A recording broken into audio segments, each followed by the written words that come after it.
ever get the feeling that like there's this whole other side to essential oils, like more than just, what you smell. Today, we are doing a deep dive into Blue Lotus Essential Oil. Oh. Ah. And you heard of this one? Yeah, Blue Lotus, it's got this like air of mystery, it right? does, yeah. So we're going to use this product description here, and we are going to really go beyond what the marketing, like the spiel tells us, Okay. to figure out what makes this oil something special. Cool. So this description from the aromatherapy shop, it doesn't hold back at all. Like right away, it's using all the good stuff, right? Yeah. Like picture this, okay? It says, beautiful, large, mauve-colored flowers, sourced straight from Kannauj, northern India. Wow. Doesn't that just like... That's a word picture right there. Yeah, doesn't that just make you want to like book a trip? Yeah.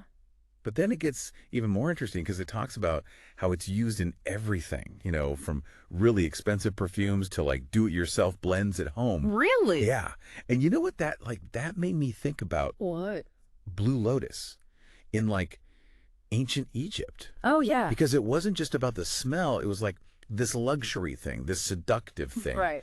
So when you think about it now being used in a DIY blend, it's almost like we're still tapping into that ancient thing. That's fascinating. It is. So you're right. Blue Lotus or Nymphaea Caerulea, it's got this long history. And you're right. In ancient Egypt, it was a symbol of rebirth and spirituality. It was in their art, their rituals. But also in India, it's part of their culture and traditions. It represents purity, tranquility. So it really is more than just a fragrance. It's an experience that goes back centuries. That's really incredible. And speaking of sensory experience, this description, they really get it right when they talk about the scent. Yeah. Because they say it's this deep and pleasing, sweet floral. It is nice.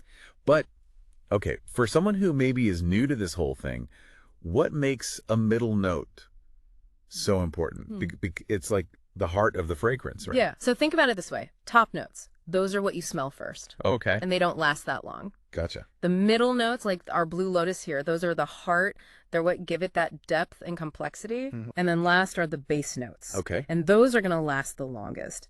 So Blue Lotus, as a middle note, what that means is the aroma is going to kind of like unfold. It's balanced. I see. So it's got that staying power. Yes, exactly. And I also noticed that this company, they talk a lot about sustainability. Oh, yeah. Because it's really important to them. And it says they get it from unpolluted, sustainable land. And get this, they plant a wide variety of trees. Okay. Over 30 different types. Wow. Which is huge because that's like real commitment to biodiversity, not just some marketing thing. Yeah, it really shows they're aware of ethical sourcing, which is something more and more people are thinking about. People want to know where the things they buy come from. And knowing a company cares about sustainability like that, I think it just makes the whole experience more valuable. Absolutely, yeah. And, speaking of experience, the description talks about using this oil for diffusion, massage, and like those self-care rituals. Right.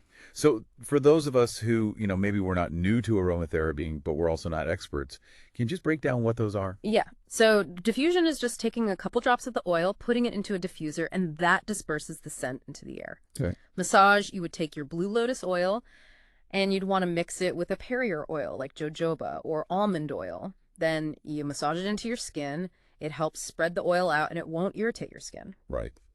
And then self-care rituals, I mean, that could be anything, right? Like adding a few drops into your bath or making your own little aromatherapy blend to relax. Oh, I like that. That's a good idea.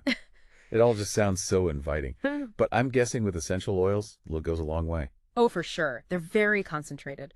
So always use a carrier oil, especially if your skin is sensitive.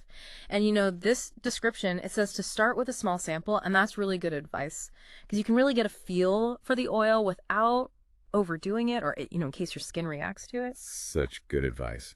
So it's like everything, all that, just in one tiny drop of oil, because you really want to learn more about like what's in your aromatherapy kit, doesn't it? It does. Well, until next time, happy scenting, everyone.